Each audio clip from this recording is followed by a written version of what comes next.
What's up, y'all? I'm Deris, and I'm from Denver, Colorado.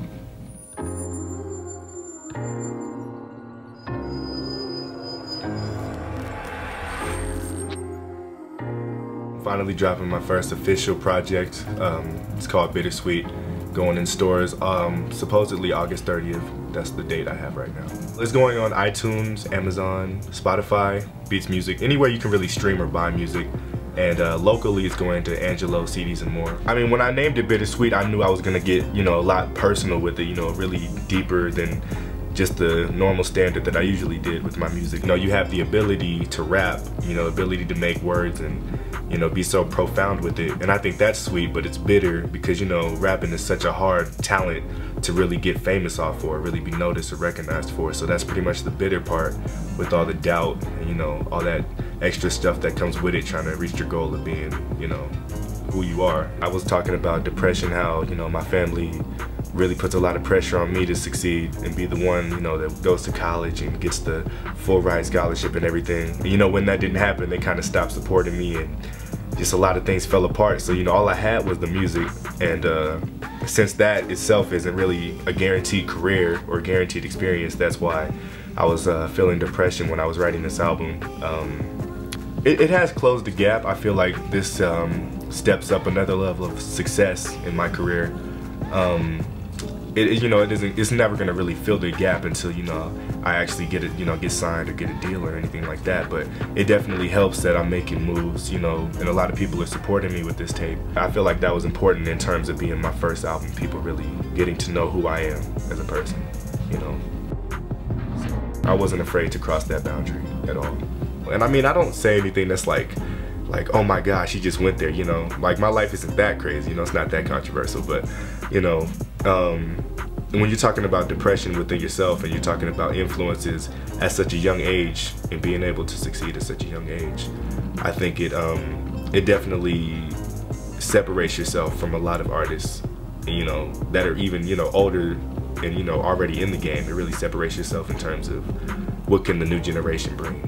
J. Cole's 2014 Forest Hill Drives was a big inspiration because I seen how people were reacting to it, because J. Cole he's a real rapper, he's lyrical, and a lot of people don't look for that nowadays, but especially my generation, the way that they like trap music and everything. So when I seen how they reacted to that, I felt a little bit more confident with my lyrical ability.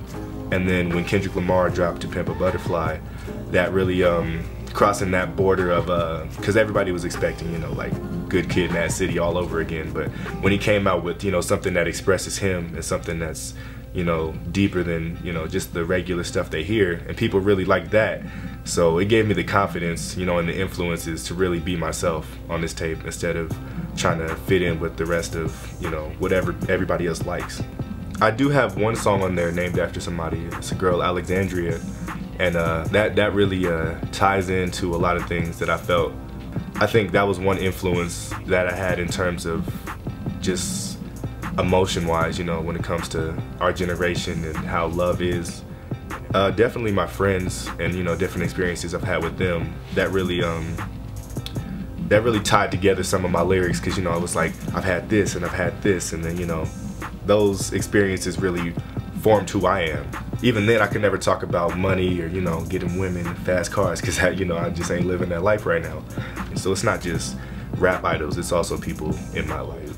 With me, people expect real situations, and I think that's why I have the fan base that I do, because they respect the fact that I'm not scared to talk about what I've been through. Like, what else can you bring to the table besides things that you don't do? Making music that's lyrical and real, definitely, it can alienate yourself as well as alienate your fan base, depending on what you're talking about. So, in terms of talking real and talking lyrical, I'm always gonna do that, and I'm just gonna, keep track of what people like and what they don't like, you know what I mean? And regardless, if some people don't like a couple songs, I mean, if I like it, at the end of the day, I'm gonna put it out.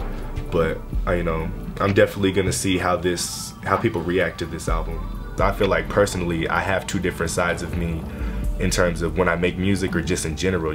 I have that side that loves to have fun with my friends and be happy, and then I have that side that has that reality hidden, and all of a sudden you have to deal with this, you have to deal with that. So I felt like me being one person, I can't express both of those things because it's so wishy-washy. you know, and that's more of like going back to the title of Bittersweet. You know, there's a song on the album that really explains the different personalities, but Dizzy is more of like a mainstream, hype, happy, upbeat type of person, and Deris is more of like a, you know, the depressed, lyrical, you know, profound, poetic type of person. Having those two characters really helps people see the different sides of what I go through, and so I always had that alter ego, you know. And people ask, you know, like, which one is the real you? And honestly, I can never really answer that, you know what I mean? It switches, it depends. You can really feel the emotion when it's Deris, you know, compared to Dizzy. You can just, you know, you get hype, you know, you're like, oh yeah, you know, it's a happy thing. And then when you hear Deris, you know, you feel the emotion with the voice. After I dropped Bittersweet, I do have a couple performances that I was doing with George Washington High School, since I just, you know, I left there about 2 years ago. Michelle Rosen told me she wanted me to perform a couple of times at a couple of different events. And, you know, I have a lot of supporters at George, so it's going to be interesting. It's going to be really cool.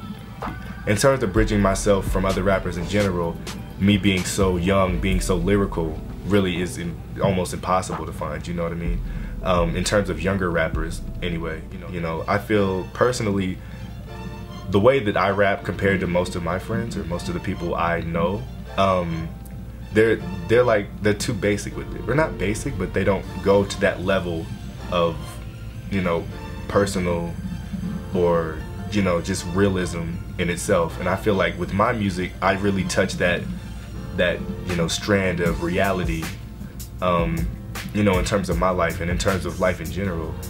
There is a song on there called Lost, and that was like one of the latest, like the last songs that I actually put on there. That was kind of like a last minute type of song that I recorded for that album. But that song really, that's probably one of the most personal songs I've put on there. I put a lot of emotion into that. If it's any favorite song off the album, it's definitely from the bitter side of me. I do have a Facebook page called Deris, and you can just type in, you know, when you go to facebook.com/official Deris, and it'll pop up. I have a Twitter account. It's @YupIt'sDizzy. Instagram is the same, @YupIt'sDizzy. And those are really the three main social media sites. I suggest that you go to the fan page and like it, you know, subscribe to my music. You can check out my last mixtape, N.G.M.C, on SoundCloud, and I just dropped like a EP full of unreleased tracks as well. So if you want something to listen to in the meantime, or try to figure out what my flow is like, or, you know, how it sounds, you know, you can definitely go check out those two. Yeah, just follow me on all the fan sites. You know, I always do fun stuff. So, you know, even if it's not about music all the time, it's definitely something interesting that you guys can learn about me.